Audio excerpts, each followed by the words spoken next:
So I've brought up the letter to the church in Philadelphia, being America.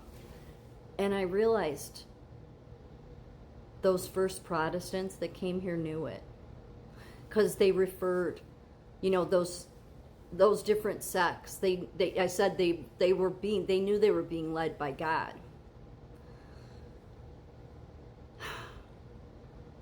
And yet this is why this letter is so to America. So first of all, the church is not talking about a building, because the New Testament is about, the church being here. That's what it was all about. All right? I mean, obviously other stuff, but so when it's talking to the church, it means the group of Christians, the people. Yet, and again, Philadelphia was named by William Penn. It was one of the first cities named. It was early on, and he named it because of the one in Asia Minor that everybody says this letter was to. No, this letter doesn't make sense for there. But the early Protestants, they knew that this letter was for here. I just realized that. So I mentioned and I'm going to read it, but in a minute. I know I've read it before, but to prove how, even though we've been led astray by all of the Christian churches, because they all decided to go to seminary school that, the Vatican created, and they took from the poisonous tree. But those early Protestants knew. That was before they knew what they knew what the Pope was there. Over time, that's all been lost. And all of these, whether it's evangelical, Protestant, Presbyterian, they all, maybe not Presbyterian, I hate to say it about some of them, but, definitely those main big top three, evangelical, Protestant, Catholicism, paganism, all have been, went to seminary school, got totally off track. Nobody teaches that this letter's to America. So I had just said in my last video, and I hate bringing up Israel and the Jews because so many people attack them.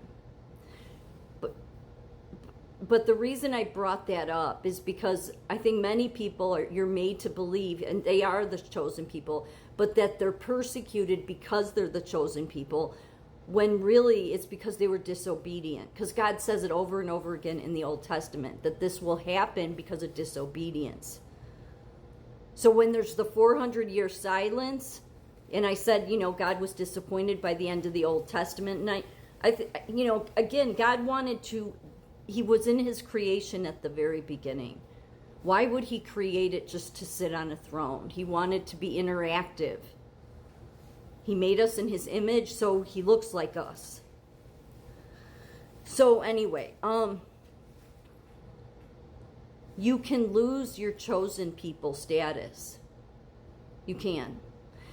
Am I saying God's done with Israel or the Jews? No. No, but I think they've lost their chosen status. But there's a remnant, because there's many Jews that believe in Jesus.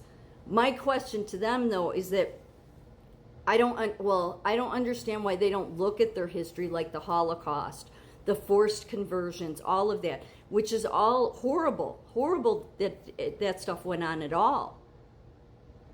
But if they knew the Old Testament so well, then why didn't they recognize this isn't happening because we're chosen, this is happening because we disobeyed God. So where did we go wrong?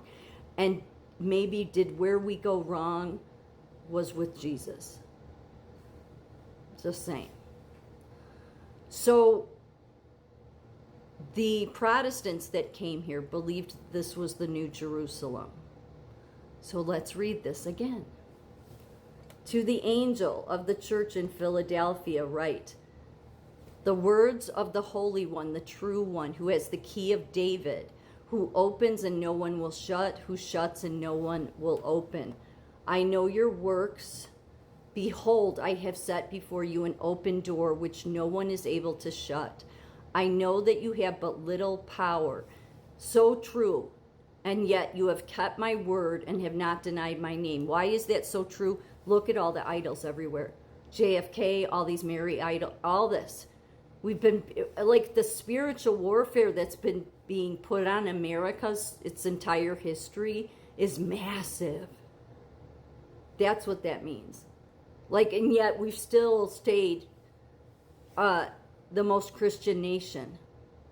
So the way you can really tell where God has where he sees the New Jerusalem anyway, is based on how a country is doing. So even though as a Christian, regardless of where you live, you will be persecuted if you're truly walking with Christ, because the wicked one does run the show.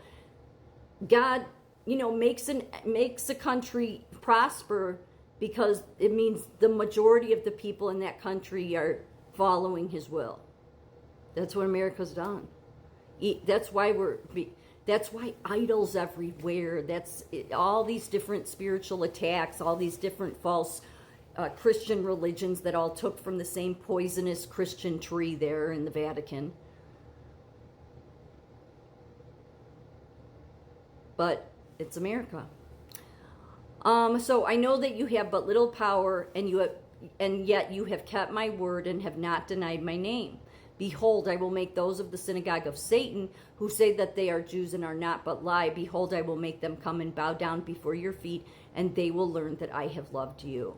Because you have kept my word about patient endurance, I will keep you from the hour of trial that is coming on the whole world to try those who dwell on the earth.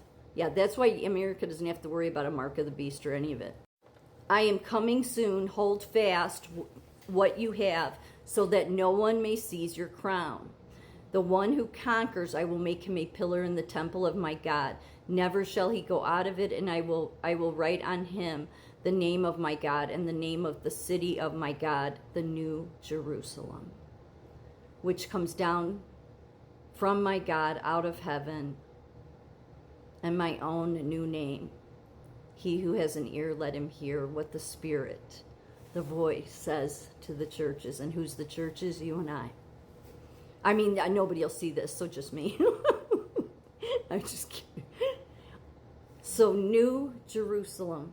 It dawned on me, I'm like, wait a minute.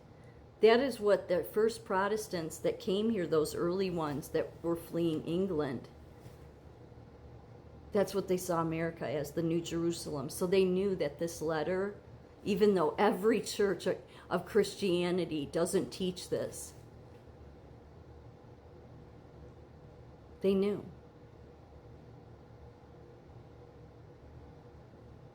America, you're the chosen people.